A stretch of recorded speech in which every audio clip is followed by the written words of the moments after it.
Seorang sopir pribadi di Jatinegara, Jakarta Timur ditembak oleh perampok sebanyak 5 kali di ubun-ubun, dahi, leher, dan dada. Insiden itu terjadi lantaran korban berusaha melawan perampok yang masuk ke dalam rumah majikannya. Seusai ditembak, ia bahkan masih berusaha mengejar perampok yang kabur. Sofian, sopir pribadi Susadi Tank sambil bersandar di kamar rumahnya menahan sakit, ia mengenang detik-detik dirinya ditembak. Saat itu Sofian tengah berada di rumah majikannya pukul 9 waktu Indonesia Barat, bersiap-siap mengantar majikannya. Tiba-tiba terdengar gerbang yang dikedor oleh seseorang tak dikenal. Tak lama berselang muncul seorang pria berperawakan tinggi, rambut ikal yang membuka paksa gerbang. Sofian dan Susanti yang saat itu tengah berbincang, terhenti lalu mengalihkan pandangan mereka kepada pria yang sudah berdiri di ambang pintu utama. Dalam hati Sofian bertanya-tanya siapa gerangan pria di depannya. Awalnya ia menduga pria tersebut tamu majikannya. Belum sempat Susanti dan Sofian mendapat jawaban, pria asing yang masuk ke dalam rumah itu berbicara dengan tenang. Dan dengan spontan perampok itu mengatakan jika kedatangannya memang untuk merampok. Sofian terkejut karena menghadapi situasi yang tak terbayangkan sebelumnya. Pelaku mengeluarkan senjata jenis airsoft gun sambil mengancam mereka. Pemilik rumah serta dua keponakannya diminta segera menyerahkan ponsel dan barang elektronik lainnya. Saat sebuah ponsel berhasil pelaku masukkan ke dalam tasnya, tiba-tiba Sofian memanfaatkan situasi dengan menyerang pelaku. Sofian melakukan perlawanan dengan pelaku hingga halaman depan. Lantaran terpojok, pelaku kemudian menembakkan airsoft gun ke arah ubun-ubun kepala Sofian. Sofian mengaku terasa sakit seperti terkena batu besar. Tak cukup sekali, pelaku kembali menembakkan airsoft gun ke dahi, leher, dan dada Sofian. Dengan sisa tenaga meski sudah lemas, Sofian bangun dan berusaha mengejar perampok. Namun usaha Sofian tak berhasil, perampok kabur membonceng motor seorang pria komplotannya yang berada di ujung gang. Di lokasi, Sofian sempat melihat sebuah motor Yamaha Mio B3678TGL yang ditinggalkan begitu saja. Ia menduga motor tersebut milik perampok yang menembak Sofian. Sementara itu, Kapolsek Jatinegara Kompol Yusuf Suatma mengatakan, dari informasi perampok yang memaksa masuk ke dalam rumah mengaku sebagai polisi.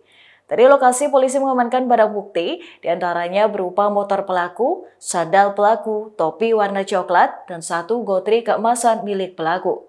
Namun sayangnya CCTV di rumah Susanti saat itu sedang rusak sehingga tak bisa merekam kejadian tersebut.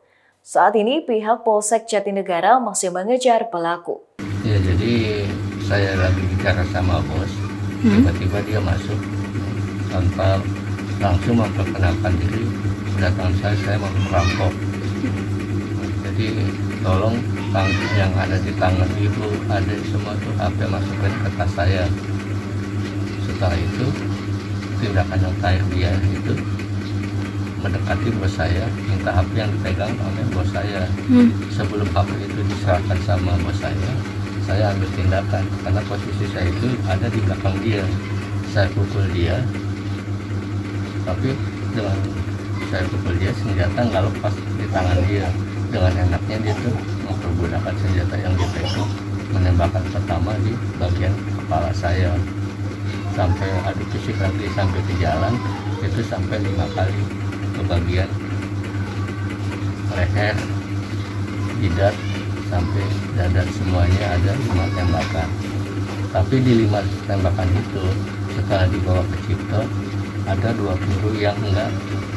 Ada 2 peluru yang memasuki tubuh saya. Selebihnya tiga itu nggak ada. Gitu. Berarti sempat terjadi perkelahian di situ antara bapak dan pelaku gitu ya Pak? Iya, jadi kalau pelaku adu fisik sama saya, kalau saya lihat dia ngamanin senjata, jangan sampai jatuh, jangan sampai lepas atau pindah tangan ke saya. Kalau saya tuh untuk tindakannya saya mukulin dia gitu. Mukulin dia sampai ngekapan dia sampai jatuh, sampai dia bisa bangun lagi, lepas sekitar jaga jarak tuh dengan enaknya dia menembakkan lagi. Nah, si pelaku berhasil membawa tadi handphone dan segala macamnya Pak?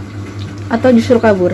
Enggak, bukan justru kabur. Setelah saya tuh ditembakkan keempat, saya sempat lemas. Sempat saya jongkok sedikit, tapi sempat bangun, pelaku udah menghindar dari saya, lari dari saya, tapi saya sempat menghindar. Tapi dengan saya udak itu bukan dia lari tembak itu, tapi dia berbalik badan lagi menembak saya bagian dada. Jadi kelima itu yang terakhir baru dia lari. Karena posisi saya masih udah lemas, saya tetap mengudak. Sekitaran di situ ada yang menyaksikan tapi nggak berani karena dia tetap mengetukkan senjata itu sambil berlari. Hitung-hitungan sekitar 300 meter saya sempat mengudak dia, tapi saya ketinggalan jauh. Sampai di titik akhir katanya dia naik motor. Keterangan di sini masih belum jelas naik motornya ini kawannya atau siapa kita nggak tahu tuh, karena kita di situ sampai dilepasi posisi saya udah lemas sekali. Sampai saat ini aja nih saya masih ngingetin saya dibawa ke rumah sakit pakai apa. Oke. Pak, kemudian Pak, kalau dari keterangan polisi kan ada barang bukti yang diamankan milik pelaku ya Pak. Apa benar ada tas kemudian topi, lalu ada sandal dan motor pelaku yang tertinggal Pak? Kalau sendal yang jelas sendal saya ketinggal, karena kan saya posisi ada di rumah ibu, nggak mungkin saya di dalam masuk pakai sendal kan. Jadi saya tuh udah ada fisik di dalam, sampai ke waktu udah nggak pakai sendal. Kemungkinan itu sendal saya gitu. Oke. Kalau motor punya pelaku atau? Kalau motor, abang katanya ada motor tertinggal di situ. Ya. Waktu saya ada fisik itu di jalan MHT itu juga depan rumah ibu, memang ada motor. Motor yang dikendarai pelaku bukan Pak? Itu saya belum tahu kan, saya lagi di dalam. Berarti pelaku langsung masuk aja gitu ke dalam Langsung rumah ya masuk Pak? aja, saya tahunya tuh dia buka pintu pertama, pintu kedua, sampai di samping saya itu. Ciri-ciri pelaku Pak bisa dijelaskan? Ciri-ciri pelaku tuh tinggi kayak saya gini ya, orangnya tuh kelente gitu. Kalau kita bisa sepintas dari rambut tuh, kalau dibilang nggak keriting, ikal apa kayak mas disebutnya apa ya? Ikal. Nah, gitu rambutnya. Orangnya tuh klimis lah gitu. Klimis. Pas datang, ciri-ciri pas datang itu pakai masker atau seperti apa Pak? Nah, saya tuh saya kurang inget ya. Kurang inget, cuman saya karena udah pas dia udah nunjukin senjata itu, saya kan ada rasa trauma juga kan. Rasa tuh nggak makin sampai ke yang lain gitu. Cuma satu orang doang, nggak ada dibantu sama siapa-siapa, dari nggak ada. Pelaku ada bawa barang nggak Pak dari tiket? Yang dibawa itu yang dimasukin sama ibu. Karena diminta kan ibu masukin entah itu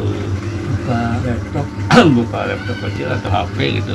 Saya kan masih posisi duduk kan, kadang-kadang saya duduk tuh lagi mikir, lagi bisanya lagi berdoa lah pada ya, saya berdoa pada saat itu gitu. Tapi nggak terlalu memperhatikan yang dimasukkan sama ibu tuh buka HP apa juga, yang sama si ponakannya tuh buka HP apa, kayaknya 2 barang dimasukin gitu. Berarti sempat keambil ya Pak? Intinya sama pelaku sempat dibawa kabur ya? Kayaknya sih gitu. Kayaknya udah dimasukin ke tas itu. Nah, setelah itu dia maju ke ibu tuh, diminta HP yang di tangan ibu. Ibu masih pertahankan, kalau lo minta yang ini, gua ngambil HP-nya dulu. Tuh. Pak, kemungkinan ada berapa pelaku Pak? Karena tadi kan Bapak sempat melakukan pengejaran hingga 300 meter ya Pak? Nah itu kemungkinan ada 2 orang atau? Kalau itu saya belum bisa tebak. Itu yang dibonceng, yang dia ngeboncengin dia kawannya atau ojek pangkalan atau akan sambil lewat ini, tolong kita nggak tahu ya. Demikian Tribun News Update kali ini. Nantikan informasi berikutnya hanya di kanal YouTube tribunnews.com. Terima kasih sudah nonton. Jangan lupa like, subscribe, dan share ya.